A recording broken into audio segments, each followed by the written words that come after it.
მოგესალმებით ჩვენს გადაცემაში 12 წუთი. დღეს ჩემი სტუმარია პალესტინის საგარეო საქმეთა მინისტრი ვარსენ აღაბეკიან შაჰინი. დიდი მადლობა ქალბატონო მინისტრო მობრძანებისთვის.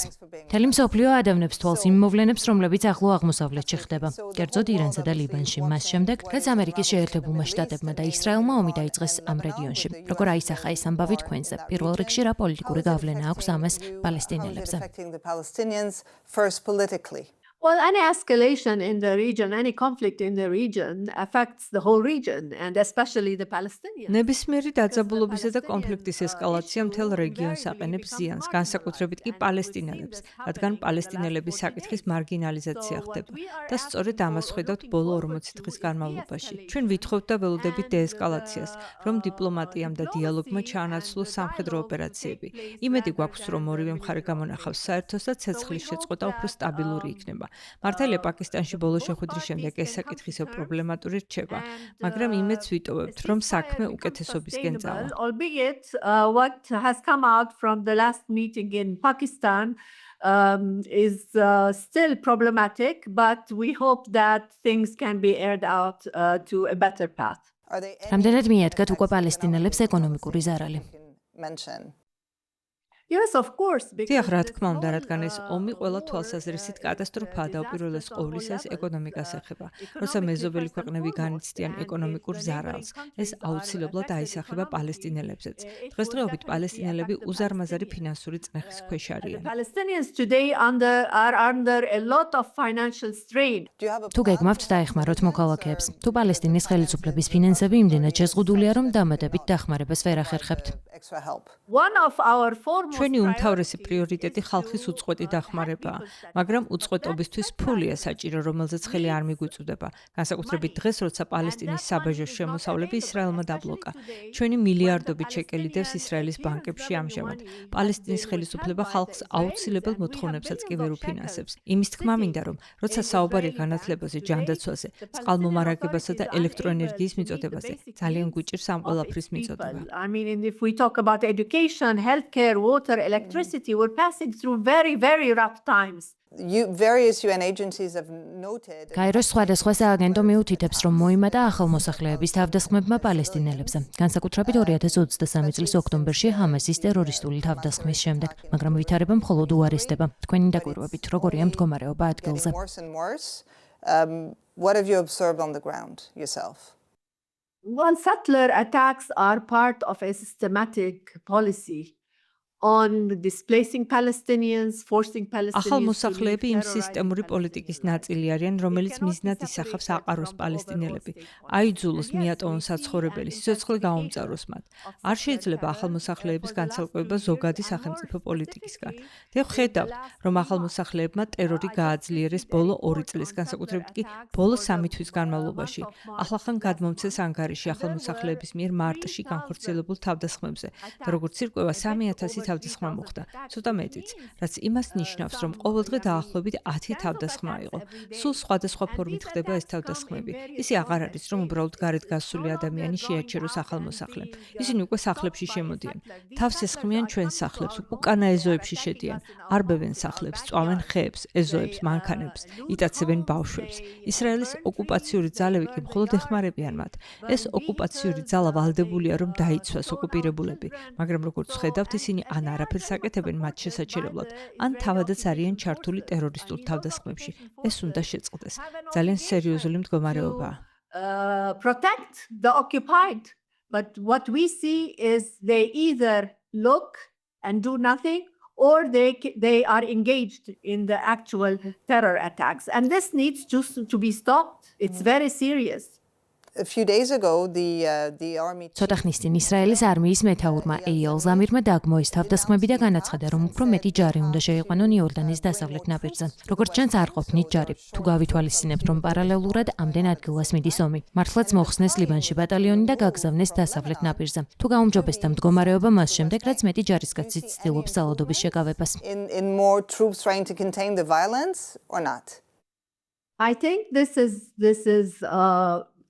necessary, but not enough at all.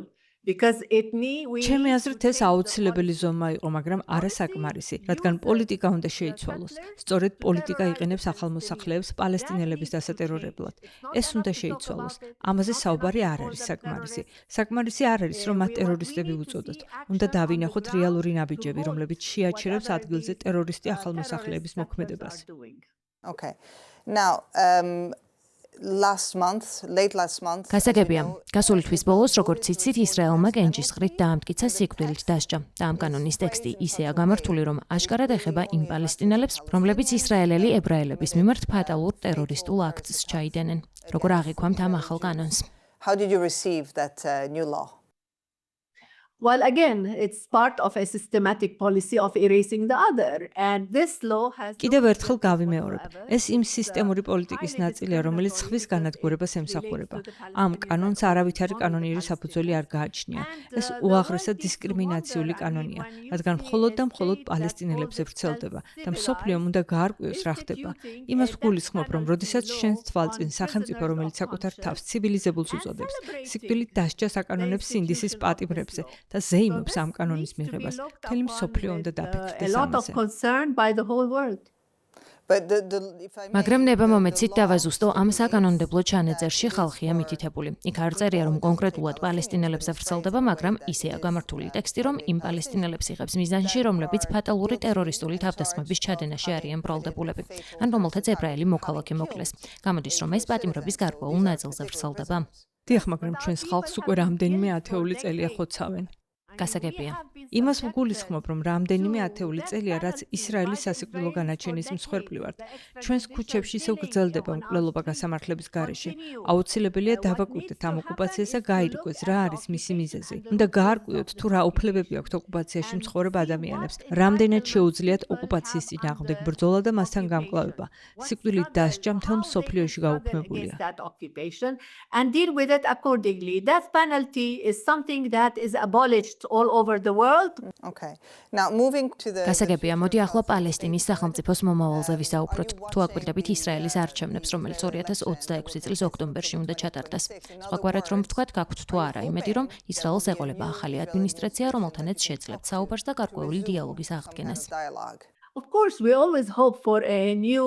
რასაკვირველია, ჩვენ ყოველთვის გვაქვს ახალი პოლიტიკისა და ახალი პოლიტიკოსების იმედი, რომლებთანაც შევძლებთ შეთანხმებას, რომ აუცილებლად უნდა მოვძებნოთ პრობლემის გამომწვევი მიზეზი და გულწრფელად დავიწყოთ მასზე მსჯელობა. ამგვარი რამ წარსულში არ იყო შესაძლებელი ისრაელის მთავრობასთან, რადგან ყველა ერთნაირ პოლიტიკას ატარებდა. პოლიტიკა არ შეცვლილა. ისრაელის პოლიტიკა არის ექსპანსიური, კოლონიალური, ანექსიაზე მიმართული და ისინი ამას სრულად გარკვევით ამბობენ. მათ უნდა აღიარონ, რომ ამ ადგილას მშვიდად დაუსაფრთხო თანაცხოვრებისთვის აუცილებელია, რათა პატივისცენ მეზობლების, პალესტინელების უფლებებს. ეს უფლებები კი დაცულია კანონით. ჩვენ არ ვითხოვთ საერთაშორისო სამართალს.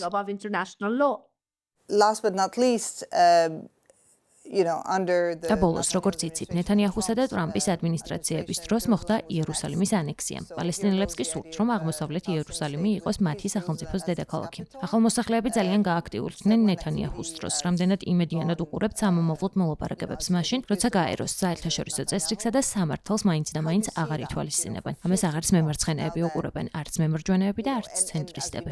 მზადხართ იმისთვის, რომ მოლოდინმა არ გაგიმართლოთ, ვგულისხმობ, მაინც რა მოხდება, თუ კი ოდესმე დიალოგი განახლდა. left, right, and center. So, are you ready to water down your expectations? I mean, how do you see things happening if and when a dialogue resumes? თუ კი ოდესმე დიალოგი განახლდება, ის უნდა დაეყრდნოს ორი სახელმწიფოს შექმნის გადაწყვეტილებას და მხოლოდ საერთაშორისო სამართალს. მიუხედავად იმისა, რომ საერთაშორისო სამართალი დიდი საფრთხის წინაშე დგას. იმას ვგულისხმობ, რომ სწორება უნდა მოხდეს საერთაშორისო სამართალზე. იმ შემთხვევაშიც კი თუ კი საფრთხეში იქნება. ჩვენ ასევე მოვითხოვთ, რომ ვიმუშაოთ მადრიდის კონფერენციის მიერ განსაზღვრულ ჩარჩოებში, პალესტინელი ხალხის შესახებ გაეროს დეკლარაციის მიხედვით, როგორც ეს საერთაშორისო სამართლითაა დაცული. და როდესაც მივიღოთ შეთანხმებამდე თუ მშვიდობაში თანხმება დაიდო, მერე სხვა სფეროებზე შეიძლება მოლაპარაკება, მაგრამ მხოლოდ მას შემდეგ, როდესაც აღიარებენ პალესტინელების უფლებას, ჰქონდეთ სახელმწიფო, როგორც ეს 1967 წელს მიღებულ საერთაშორისო სამართალში წერია. რამდენად შესაძლებელია მოლაპარაკება აღმოსავლეთ იერუსალიმის საკითხზე. აღმოსავლეთი იერუსალიმი ოკუპირებული ტერიტორიის განუყოფელი ნაწილია საერთაშორისო სამართლის მიხედვით და შესაბამისად ის უნდა განვიხილოთ როგორც ოკუპირებული ტერიტორია. გასაგებია, მაგრამ თუ აცნობიერებთ, რომ როდესაც ახალმოსახლეები გაიყვანეს შარონის დროს, იმ დროისთვის ახალმოსახლეთა რიცხვი 8,000 იყო იორდანის დასავლეთ ნაპირზე. ახლა კი მათი რაოდენობა დაახლოებით 500,000-ია. თუ იერუსალიმსაც მივათვლით, დაახლოებით 700,000 გამოდის. მაპატიეთ, მაგრამ თქვენ სერიოზულად იმედოვნებთ, რომ ამ ახალმოსახლეებს გაიყვანენ, რათა პალესტინელების სახელმწიფოს გაუთავისუფლონ გზა? ეს უკვე იქცა რეალობად. თუ კი 1948 წელს იყო შესაძლებელი, რომ 750,000 პალესტინელი ტოლვილად ექციათ და ეს მთელ მსოფლიოს მიეღო, ახლა გაცილებით ადვილი იქნება 750,000 უკანონო მოსახლის გაყვანა პალესტინაში მიტაცებული მიწიდან. მათ აქვთ ისრაელი და შეუძლიათ უკან დაბრუნდნენ ისრაელში, თუ კი ნამდვილად არსებობს მშვიდობის სურვილი. ხოლო თუ ჭეშმარიტი მშვიდობის დამყარების სურვილი მართლაც არსებობს, მოლაპარაკებები მხოლოდ მას შემდეგ შეიძლება გაიმართოს, როდესაც ორივე მხარე იტყვის, რომ აი ეს არის ისრაელი და ეს კი პალესტინა და საზღვარზეც შეიძლება მოლაპარაკება, მაგრამ მხოლოდ მას შემდეგ, რაც პალესტინელი ხალხის უფლებებს აღიარებენ. Before the recognition of the rights of the Palestinian people. შეგიძლიათ დამისახელოთ თუნდაც ერთი რამ, რასაც პალესტინელები დაუთმობენ ისრაელს. თუ კი მოლაპარაკებები აღდგება, დათმობის მხოლოდ ერთი პირობა დამისახელეთ. Negotiations would you one concession Palestinians would be willing to make to the Israelis? I think the question ჩემი აზრით ეს კითხვა უნდა შეაბრუნოთ და ისრაელს დაუსვათ. პალესტინელები უამრავ დათმობაზე წავიდნენ ბოლო 70 წლის განმავლობაში და თავიანთი ისტორიული პალესტინის 78% დათმეს. მხოლოდ იმას ვითხოვთ, რომ ჩვენი სახელმწიფოს დარჩენილი 22% აღიარონ. ისრაელმა უნდა გადმოდგას ნაბიჯი, მაგრამ როგორც უკვე აღვნიშნეთ, თუ ჭეშმარიტი მშვიდობის სურვილი არსებობს, სხვადასხვა საკითხზე მოლაპარაკება შესაძლებელი იქნება, მაგრამ მოლაპარაკება სამართლიანი უნდა იყოს. in good faith. როგორც ვხვდები, ამერიკის 2028 წლის არჩევნებსაც დააკვირდებით. ეს ხომ თამაშის წესებს შეცვლის. დიდი მადლობა ქალბატონო მინისტრო, რომ გვესტუმრეთ.